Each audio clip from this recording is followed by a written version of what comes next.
حمدا يا رب على النعم شكرا بفؤادي قبل فمي أنزلت القرآن إلينا نورا. د قرآن د زدکړې د ګروپ ټولو قدرمنو او محترمو ګډونوالو ته نیکی هیلې او سلامونه وړاندې کوم.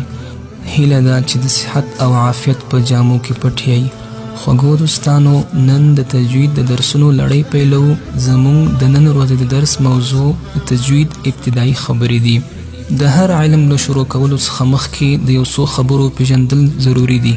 اول تعریف د هغه علم، دوهم موضوع د هغه علم، او دریم غرض یا هدف د هغه علم. راځو اول د تجوید د علم تعریف ته. تجوید په لغت کې تحسین الشیء یعنی د یو شي ښایسته کولو ته وایي، او په اصطلاح کې تجوید هغه علم دی چې د حروفو د مخارجو او صفاتو بحث پکې کیږي. تجوید په دوه قسمه دی، اول عملی تجوید او دوهم علمی تجوید. اول عملی تجوید. عملی تجوید هغه ته وایي چې د قرآن کریم تلاوت په هغه طریقه وشي څنګه چې قرآن کریم نازل شوی او یا له رسول الله صلی الله علیه وسلم څخه را نقل شوی. دوهم علمی تجوید. علمی تجوید هغو قواعدو، قوانینو او احکامو ته وایي چې د ماهرو علماو له لوري د قرآن کریم د تلاوت لپاره مقرر شوي دي. دوهم د تجوید د علم موضوع. د تجوید د علم موضوع حروف هجا دي.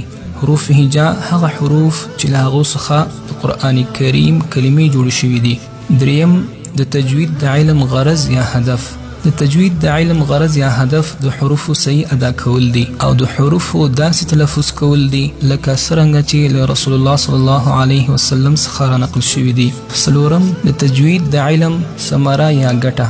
د تجوید د علم ثمره یا ګټه سعادت او نیکبختي ده د دواړو جهانونو. پنځم د تجوید د علم فضیلت. د تجوید علم په ټولو علومو افضل او غوره دی ځکه چې د تجوید د علم تعلق او ربط د الله له کلام سره دی.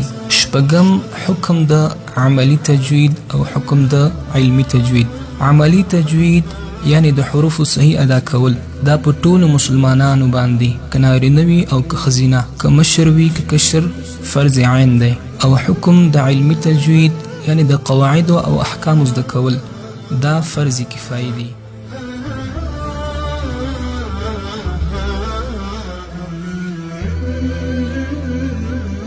قدرمنو دوستانو، که چیرې تاسې له هیواده بهر یاست او دیني زده کړو ته لاسرسی نه لرئ او غواړئ د انټرنیټ له لارې په لږه موده او په ډېر کم فیس پر خپلو اولادونو دیني زده کړې وکړئ، نو له موږ سره په اړیکه کې شئ.